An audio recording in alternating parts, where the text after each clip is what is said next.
आका करीम सल्लल्लाहु अलैहि वसल्लम आपने हजरत अली अल मुर्तजा शेर खुदा रज़ी अल्लाहु अन्हु आपके बारे में फरमाया था, मन कुन्तु मौलाहु फहाजा अलीयुन मौलाहु, फरमाया जिसका मैं मौला हूं उसके अली मौला हैं।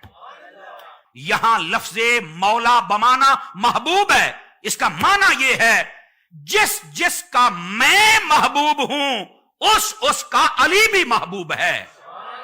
इसको मैं थोड़ा सा आसान कर दूं, फरमाया जो मुझसे मोहब्बत करता है वो मौला अली से भी मोहब्बत करे। ये लफ्ज़े मौला का यहां पर माना अहले सुन्नत के नजदीक है। वैसे लफ्ज़े मौला के मानी उलमा ने 9 से 12 के करीब बयान फरमाए। वारिस भी है, मददगार भी है, गुलाम के माना में भी है, समझ आ रही, बहुत सारे मानी में है, लेकिन मौला बमाना महबूब भी है। और इस हदीस पाक में मौला बमाना महबूब ही है। आप कहेंगे आपके पास क्या दलील है कि मौला बमाना महबूब ही है? मैंने कहा एक तो अहले सुन्नत ने यह माना तय किया है। अहले सुन्नत ऐसे नहीं तय करते, हवा में तीर नहीं मारते, समझ आ रही है ना। ये पहले इल्म के समंदर में गव्वासी करते हैं और वहां से जो असली मोती हो निकाल के लोगों के सामने लाके रख देते हैं। गिरामी कदर हजरात, यहां से यह कभी माना नहीं निकल सकता कि यह खिलाफत अली का बयान हो गया तो आप खलीफा बिला फस्ल हैं। आप कहेंगे तो ये क्यों नहीं है, जरा ये बात भी वाजे कर दें। सुन लीजिए, इसलिए कि यह बात की कहां है। कहा जी गदीर खुम के मकाम पर, तो गदीर खुम कहां है? ये मक्का शरीफ से मदीना जो पैदल रास्ते थे उनमें वापस आते हुए एक मकाम है, और यहां कुआं था पानी का, वहां पर अक्सर पड़ाव करते थे। ये वो जगह है। अगर खिलाफत बिला फसल का ऐलान करना या सिर्फ खिलाफत का ही करना था तो नबी पाक वहां पर जब हज का खुतबा दे रहे थे, जहां पर कुल कायनात से आई हुई मखलूक जमा थी, तकरीबन उलमा वो फरमाते हैं कि 1.25 लाख के करीब सहाबाए किराम जमा थे, और वहां पर पता नहीं कैसे कैसे रिजाल जमा थे, फरिश्ते जमा थे, और क्या कुछ नहीं था, तो सबके सामने ऐलान होता था कि पता चलता कि ये है खलीफा और बिला फसल। Point to be noted. रुकिए, थोड़ा सा आगे चलिए ताकि मैं इस बात को मजीद खोलूं। एक तो वहां नहीं ऐलान किया, यहां पर कौन थे? यहां या यमन वाले थे या मदीने वाले थे या कोई करीब वाला शायद इलाका, बाकी तो सारे वहीं से रुखसत हो गए। तो फिर यह ऐलान वो खिलाफत वाला और बिला फसल वाला कैसे बन सकता है?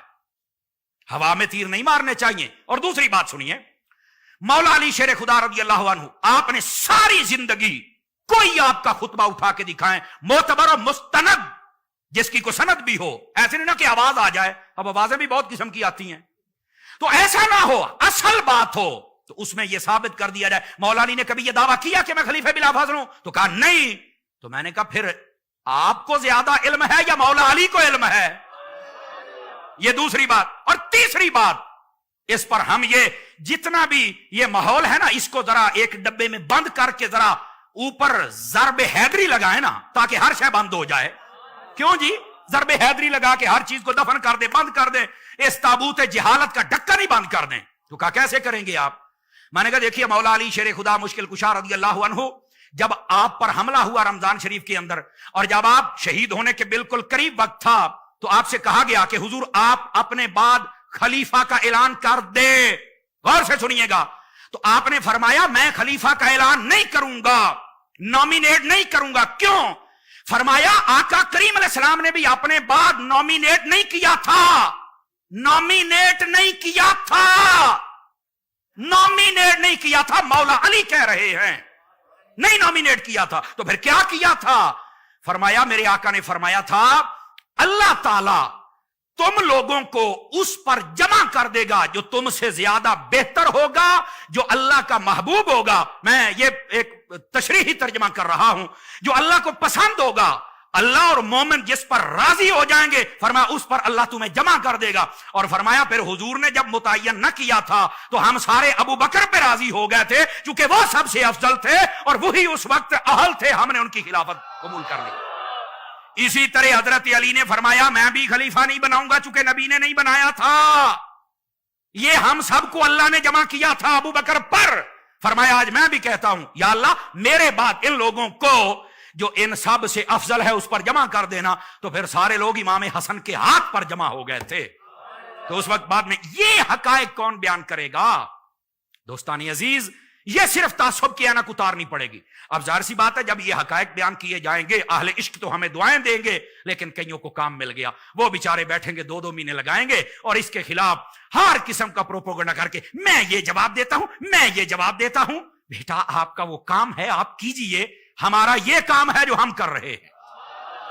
हम हकायक के मोती लोगों के सामने रखते रहेंगे, और जब तक ये या रसूल अल्लाह कहने वाले लोग मौजूद हैं, अल्लाह के फजल से ये सहाबा के भी गुलाम हैं और अहले बैत के भी गुलाम हैं। ये सारे हक बात को कबूल करते रहेंगे, और दलाइल है, इसमें कोई छोटी और झूठी बात भी नहीं है, कमजोर बात भी नहीं है। लेकिन दूसरी बात सुनिएगा, ये जो आका करीम सल्लल्लाहु अलैहि वसल्लम ने फरमाया था, ये खिलाफत के लिए नहीं था, बल्कि ये महबूबियत अली को बयान किया जा रहा था। अच्छा, आप कहेंगे ये बात तो समझ में आ गई, लेकिन इस बात को थोड़ा सा खोल सकते हैं? मैंने कहा बिल्कुल खोलते हैं।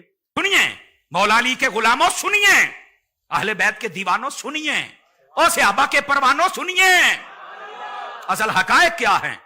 हकायक हजरत हाफिज साहब और शाह साहब ये हैं, ये असल वाकया पता क्या था, इसका पसे मंजर क्या था, जिसको आज तक अवाम में नहीं बयान किया जाता। हाँ, सुन्नी बयान करते हैं और हम भी बयान कर रहे हैं। सुनिए क्या था। जब आका करीम अलैहिस्सलाम यहां गदीर खुम के मकाम पे तशरीफ लाए ना, तो यहां से यमन वालों ने अपने शहर को जाना था और मदीने वालों ने अपना।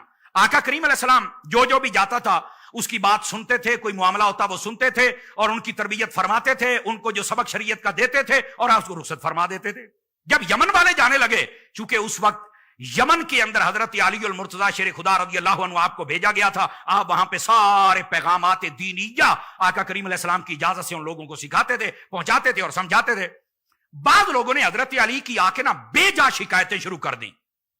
असल ये पसे मंजर था, जब उन्होंने हजरत अली की शिकायतें लगाई तो आका करीम सल्लल्लाहु अलैहि वसल्लम आपने सब लोगों को जमा फरमाया, उसमें एक फसीहो बली खुतबा इरशाद फरमाया, जिसके अंदर बहुत सारी चीजें बयान करने के साथ आपने यह भी फरमाया कि मैं तुम्हारे दरमियान 2 चीजें छोड़ के जा रहा हूं, एक अल्लाह का कुरान है और दूसरी मेरी अहले बैत है। और साथ ही साथ मेरे आका ने यह भी फरमाया कि ये जो एतराज अली पर कर रहे हो, फरमाया कि ये नहीं, अगर मुझसे मोहब्बत करते हो तो अली से भी मोहब्बत करो। ये था उसका जवाब। ऐसे ही एतराज करने का क्या मकसद है। अब नबी को पता था, जिसको छोटे होते हुए जैसे चोग खिला के एक बच्चे को पाला जाता है, जिस अली को मैंने पाला है, भला वो शरीयत के खिलाफ कदम उठाएगा? ये नहीं होगा। तो आका करीम सल्लल्लाहु अलैहि वसल्लम ने उनके तमाम तर ख्यालात को वहां पर रोक दिया और फरमाया कि अली से बस मोहब्बत करनी है।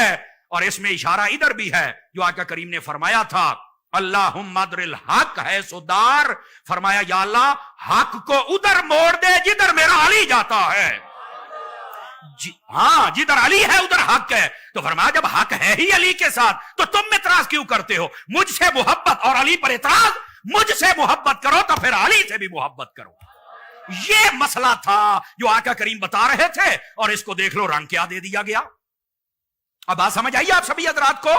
दोस्ताने गिरामी, अगर ये समझ आ गई तो मैं जरा एक और बात भी आपकी खिदमत में अर्ज करना चाहता हूं। तो आप कहेंगे बताइए भाई, ताकि बात समझ आ जाए। वो बात ये है, जब ये बात बताई गई, सदके जाऊं सहाबा इकराम पर, बल्कि जिन राहों से वो गुजरे उड़ने वाली धूल पर मेरी नस्लें कुर्बान।